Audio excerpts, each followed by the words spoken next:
So what's up, YouTubers? This is Volume 2 of UFO Phenomena, Barack Obama, NWO, New World Order, Bilderbergers, whoever these dumb fucks are who are in control.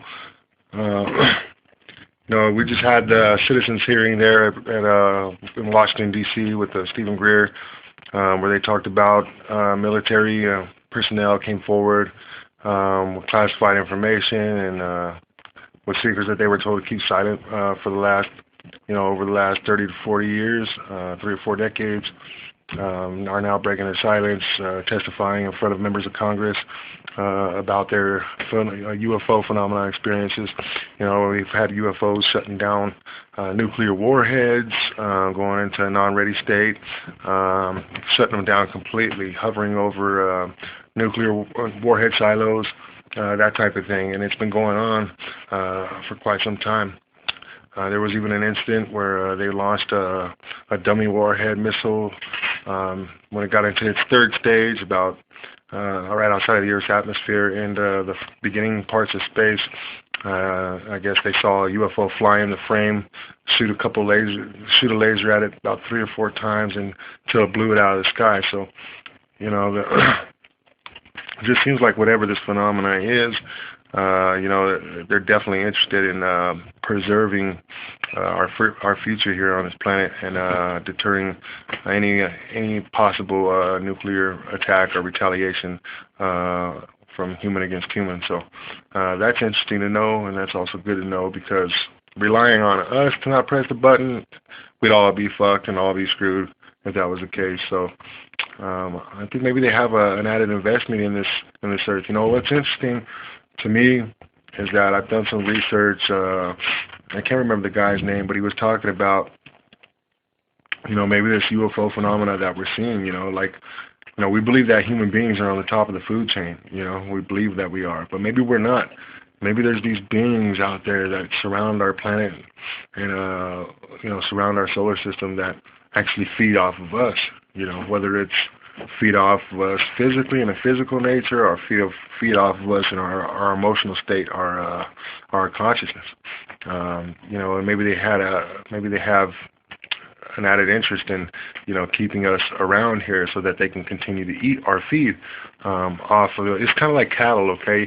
You see, even though we eat cows and we eat chickens and things like that, and we take care of our livestock while they live and while they grow before we slaughter them and eat them. So we take good care of them, we feed them well, we tend to them, we make sure that that they're ridden with disease, we make sure that they get their added exercise, and we just cater to them. So maybe that's the whole point with this UFO phenomenon. Maybe they feed off of us in some way, somehow. And just like a rancher would take care of his cattle, even though the end result is slaughtering them to eat them, or butchering them to eat them, maybe that's the same thing that's going on here. I think I read where it was about 2.5 million people come up missing on this planet, just vanish, disappear completely without a trace every single year on this earth, from all over the globe. 2.5 million people. Could you imagine that? And where are these people going? Where are they ending up at? That's kind of spooky to ponder when you really think about it. It's like, where are these 2.5 million people just vanishing to? They got to be going somewhere. And maybe that's what it is. Maybe every now and then they snatch one of us up, carve us up, make filet mignon out of us, and eat us up. So these are possibilities. I'm not saying that this is reality or fact. It was an opinion of another guy. I think his name was Valet or something like that. Jaquez Valet or something like that.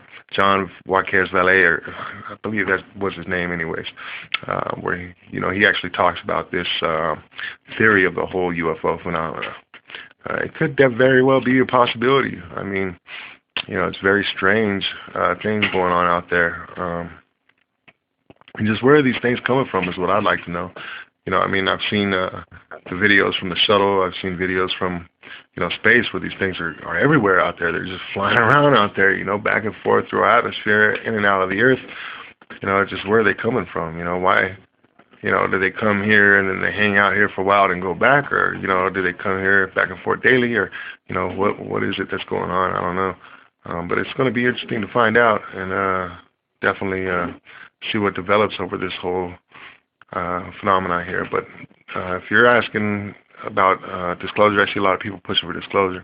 You're never going to get an answer like that from the government. The government's never going to come out and tell you what they know. They're not. I mean, it's a national security breach. If it did, you know, it definitely puts them on an even playing field with the rest of the world. And you know, the people who have the power are just not going to do that. People who have power enjoy power, and they would like to keep it. They're not going to hand it over anytime soon to anybody. So I wouldn't count too much on disclosure. You know, if disclosure happens, it's going to happen because, you know, they're going to be forced to. You know, I don't think even if they were forced to that they would. But the citizens of the world, I think, are going to go ahead and evolve without the power structure. You know, we're going to eventually come to the census as a whole that this phenomenon is really taking place. And, you know, that was the whole point of the citizens hearing. And if you had a chance to check it out on YouTube or see any of that video or any of that footage there, it's very interesting stuff. A lot of it I've already heard before. I've been researching this stuff for many years now. Yeah, but it's for those who know nothing about the subject, it's definitely a fresh idea. But there was a video on YouTube that I seen recently of an ex-CIA agent who's actually on his deathbed. He decided to come clean. He was under oath not to spill the secrets for at least 40 to 50 years. I think his secrecy oath is actually up and expired, so I believe he decided to talk.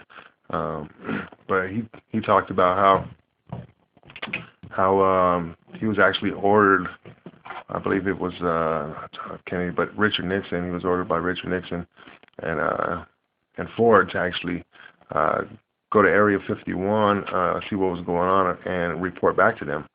Well, they denied them access, and the president told them that if they would go down there to deliver the general who was in charge of the base a message, he told them that if they did not disclose or give them full access to the base, that he was personally going to march up to Area 51 with the First Army and actually recapture the base from that general.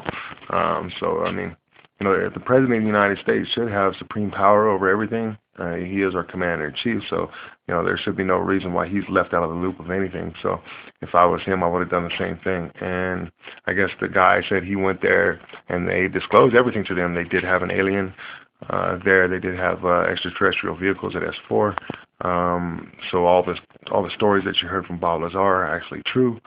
And they went back and actually reported back to the president, and the president decided to keep it quiet, and it was just too big of information to share with the public and citizens as well, because we're like frightened animals, you know. I mean, you tell us something and we freak out. Look what happened during the reading of the War of the Worlds back in I believe it was the 1930s. You know, everybody started running for the hills, buying guns, weapons, started buying supplies and stuff, just freaking out. You know, it was actually a fictional story being read over the radio. It wasn't actual fact, but you know, it was read as a fact, and I believe that was a CIA experiment. You know, they experimented on the public to see exactly how the public would react. So, you know, y'all kind of screwed us back then. Who was ever involved back then? You should have kept your ass at home. You know, it's just, you know, stop acting like frightened idiots. You know, just, you know, grow some balls and have some courage. You know, I mean, we are Americans. You know, I mean, we do die by the millions whenever we're called to duty. You know, so. But anyways, there's going to be a lot more on this opinion. I'm gonna try to actually organize my thoughts here, my opinions, and try to get it out there in an organized fashion. So if you're interested, you know, go ahead and subscribe to my channel to hear more about this and my opinions. Like I said, I'm gonna make an attempt to go ahead and organize things in an organized fashion. That way, there'll be some kind of structure to these opinions. That way, they're not just blurted out there with, you know, with kind of like, you know, no direction or no purpose. So that's something I'm definitely going to be working on. So if you're interested in hearing anything like that, you know, just go ahead and stick close to my channel there. I thank you all for watching. I thank you all for subscribing, and thank you very much. Go ahead and leave a comment though too. You know, I haven't getting many comments on these videos, but I would like to know what you guys think. You know, so just drop a quick comment there before you guys exit out, and I definitely would appreciate it. And go ahead and subscribe, like I said. You know, definitely interesting stuff I'm gonna be talking about here real soon. So, stay tuned. Thank you very much, guys, out there in YouTube land, and have a good day. Or good night, excuse me.